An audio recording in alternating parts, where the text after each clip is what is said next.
नमस्कार. सांगा तुम्हाला तुमचं नाव सांगा काका आधी. माझं नाव चिंतामण लक्ष्मणराव शेंडे. तुमचं वय किती आहे? माझं वय 81 वर्ष. कुठे राहता काका? मी रुठ्याला असतो, वर्धा तहसीलीमध्ये. बरोबर. आता मला सांगा तुम्हाला त्रास काय होता? मला त्रास असा होता सर की माझी मानाची मला असं वाकणं, अन्नाचा घास तोंडात घेणं हे कठीण झालं होतं, झोपणं कठीण झालं होतं आणि खूप ऑबर हे व्हायचं एक सायकलीवर, गाडीवर, ॲटोवर, म्हणजे खूप त्रास व्हायचा. असं एक सहन नव्हता झटका समजा.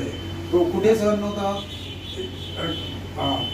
आपल्या डाव्या भागाला, मानेच्या भागाला त्रास, मानेच्या भागाला सहन नव्हता झटका. कानाच्या साईडला. बरोबर बरोबर. एवढा त्रास होता, खूपच मी त्रासून गेलो होतो. बरोबर. शेवटी मी इकडे तिकडे खूप फिरलो.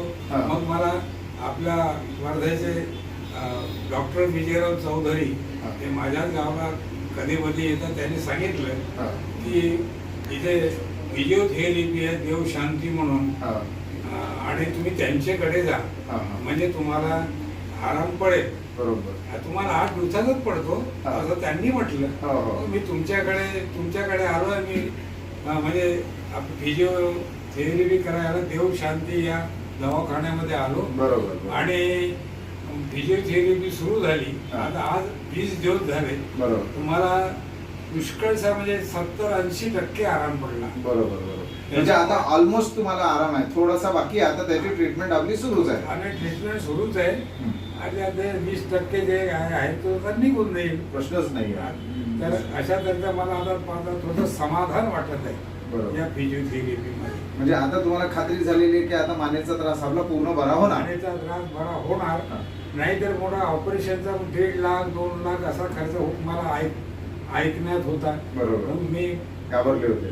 घाबरलो की इतका खर्च करून जर सक्सेस झालं तर बरं होईल, नाही तर अन्यथा फुकट होईल. बरोबर. मग ते चौधरी डॉक्टरने सांगितल्याप्रमाणे मी आपल्याकडे आलो आणि मला 80% आराम झालेला. आता समाधानी आहे. आता मला समाधान वाटत आहे. छान छान. म्हणजे कुणाला असा मानेचा जर त्रास जाणवला तर त्यांनी फिजिओथेरपी करायला पाहिजे असं वाटेल ना तुम्हाला? हो.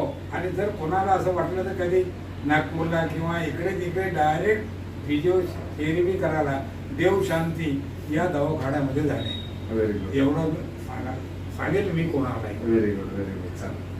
धन्यवाद काका. धन्यवाद. आता तुमच्यामुळे 4 लोकांमध्ये माहिती पण मिळेल की फिजिओथेरपी किती आवश्यक असते बा मानेचा त्रास असला तर. आवश्यक आहे. धन्यवाद काका. ऑपरेशन न करता म्हणजे जर फिजिओथेरपी होत आहे ना, आणि झालंच आहे. हो हो. नाही तर मला मोठा धाक पडला होता. बरोबर. पण ते आज समाधान.